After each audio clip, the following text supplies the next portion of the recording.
ہمارے اپنے نفس پر ہمارے کون کون سے حقوق ہیں؟ ہمارے اپنے نفس پر ہمارے کون کون سے حقوق ہیں؟ یاد رکھیے اللہ تعالیٰ نے انسان کو پیدا کیا ہے اور انسان کی نفس بنیادی طور پر امارہ بالسوء ہے، برائی کی طرف آمادہ کرتی رہتی ہے۔ اللہ تعالیٰ کا ارشاد ہے سورۃ یوسف میں آیت نمبر 53 میں، ان النفس لامارۃ بالسوء، بے شک نفس جو ہے وہ برائی کی طرف آمادہ کرتے رہتے، الا ما رحم ربی، الا کہ جس پر میرے رب نے رحم کیا ہو۔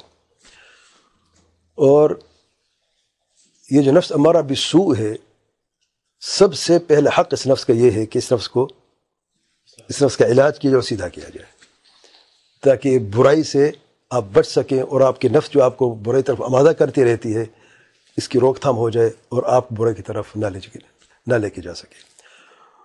تو اس لیے جو دوسری نفس کا ذکر ہے، دوسری قسم کی نفس سورۃ القیامہ میں، وَلَا أُقْسِمُ بِالنَّفْسِ اللَّوَّامَةِ، اللہ نے قسم کہا یہ نفس اللوامہ کی، وہ نفس جو ملامت کرتی رہتی ہے، اور ملامت وہ نفس کرتی ہے جب برائی کرنے کے بعد جب برائی ہو جائے پھر ملامت کرتی ہے۔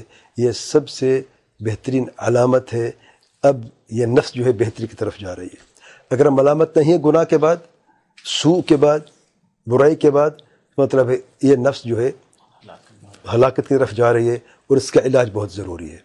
تو النفس اس لیے قسم کا ذکر ہے، سبحان اللہ، جہاں پر قیامت کی قسم کہہ رہا تھا سورۃ القیامہ میں، وہاں پر نفس کی بھی ایسی نفس جو ملامت کرتی رہتی ہے۔ اور اصل بات ہے کہ اس نفس کو ہم نے اس درجے تک لے کے آنا ہے جہاں پر مطمئنہ ہو جائے تاکہ دنیا و آخرت کی فلاح پا لے۔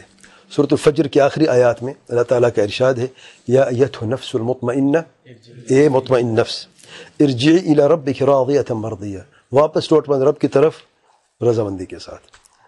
اللہ تعالیٰ تجھ سے راضی اور تعالیٰ تجھے بھی راضی کرے گا، سبحان اللہ۔ فادخلی فی عبادی، اس سے بڑی خوشخبری میرے بندوں میں شامل ہو جاؤ، اور اس سے بڑی خوشخبری یہ ہے وادخلی جنتی، جنت میں داخل ہو جاؤ۔ دنیا میں کامیابی ہے اور آخرت میں بھی کامیابی ہے، لیکن نفس مطمئنہ تک پہنچنے کے لیے ایک چیز کی ضرورت ہے، اور وہ ہے نفس کا تزکیہ۔ اس کے بغیر نفس لوامہ ہوتی رہے گی، اگر تزکیہ نہ ہو تو پھر ہمارا بالسوء کی طرف واپس چلے جائے گی۔ اس نفس لوامہ کو، ملامت کرنے والی نفس کو اگر آپ اوپر لے کے آنا چاہتے ہیں اطمینان کی طرف، تو اس کا تزکیہ بہت لازمی ہے۔ اس لیے اللہ تعالیٰ نے قرآن مجید میں واحد جگہ ہے، ایک جگہ ہے، 11 قسمیں کھائی ہیں، ایک جگہ پر 11 قسمیں، ایک چیز کے لیے، صرف کہیں پر 11 قسمیں نہیں ہیں، صرف ایک ہی جگہ پہ سورۃ الشمس میں 11 قسمیں کھانے کے بعد اللہ تعالیٰ فرماتے ہیں قد افلح من تزکا، قد افلح من زکاہا وقد خاب من دساہا۔ 11 قسموں کے بعد قد افلح، یقیناً اس نے فلاح پا لی ہے۔ کس نے؟ من زکا، جس نے تزکیہ کر لیا، نفس کو پاک کر لیا۔ کس چیز سے پاک کیا؟ شرک سے، بدعات سے، خرافات سے، نافرمانیوں سے، برائی سے، امارہ بالسوء سے، ہر چیز سے پاک کیا۔ وقد خاب من دساہا، اور ناکام ہوا جس نے اسے دبائے رکھا، آزاد نہیں کیا، سوء میں، برائی میں بڑھتی گئی، دبائے رکھا، اسے آزاد نہیں کیا، خیر کی طرف آمادہ نہیں کیا، اور نہ اس کو پاک کیا ہے۔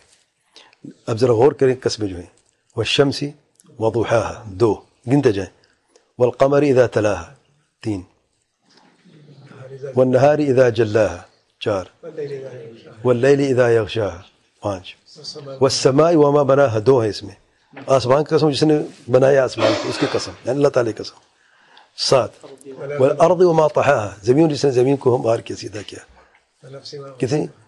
9 ہو گئی۔ ونفس وما سواها، نفس اور اسے نفس کو پیدا کیا ہے، 11 قسمیں ہو گئی۔ قد افلح من زکاها وقد خاب من دساها۔ اچھا، تزکیہ تو کرنا ہے نفس کا، پتہ چل گیا ہے، لازمی کرنا ہے، یہ حق ہے ہمارے اوپر، ہمارے نفس کا۔ تزکیہ کیسے کیا جاتا ہے؟ سورۃ الاعلی میں قد افلح من تزکا وذکر اسم ربہ فصلی، یقین اس نے فلاح پا جس نے اپنے نفس کا تزکیہ کیا ہے اور اللہ تعالیٰ کے نام، اپنے رب کا نام کا ذکر کیا ہے اور نماز پڑھی ہے۔ دعا ہے، نماز ہے، ذکر ہے، توحید ہے اور سنت ہے، اس پر قائم رہا ہے۔ اور مزید تفصیل کہاں سے حاصل کی جاتی ہے، نفس کا تزکیہ کہاں سے کیا جاتا ہے؟ سورۃ الجمعہ نمبر 2 میں اللہ تعالیٰ کا ارشاد ہے، هو الذی بعث فی الامین رسولا منہم، اللہ تعالیٰ نے ہی مبعوث فرمائے امی لوگوں میں، انہی میں سے ایک رسول کیا کرتے ہیں؟ یتلو علیہم آیاتی، اللہ تعالیٰ کی آیتیں ان پر تلاوت کرتے ہیں، ویزکیہم، ان کو تزکیہ بھی کرتے ہیں، کیسے؟ ویعلمہم الکتاب والحکمہ، ان کو تعلیم دیتے ہیں کتاب کی اور حکمت کی، قرآن اور سنت کی۔ وَإِن كَانُوا مِن قَبْلُ فِي ضَلَالٍ مُبِينٍ، جبکہ اس سے پہلے وہ کھلی مبین گمراہی میں تھے۔ تو نفس کو بچانا ہے کیسے؟ تزکیہ سے۔ تزکیہ کیسے کیا جاتا ہے؟ علم سے۔ علم کس چیز کا؟ کتاب اور سنت کا۔ اور علم کیسے حاصل کیا جاتا ہے؟ انما العلم بالتعلم، اللہ تعالیٰ کے پیارے پیغمبر صلی اللہ علیہ وسلم فرماتے ہیں کہ علم صرف علم حاصل کرنے سے ہی ممکن ہے، اور علم حاصل کرنے کے لیے وقت درکار ہے، محنت ہے، جد و جہد ہے، صبر کرنا پڑتا ہے۔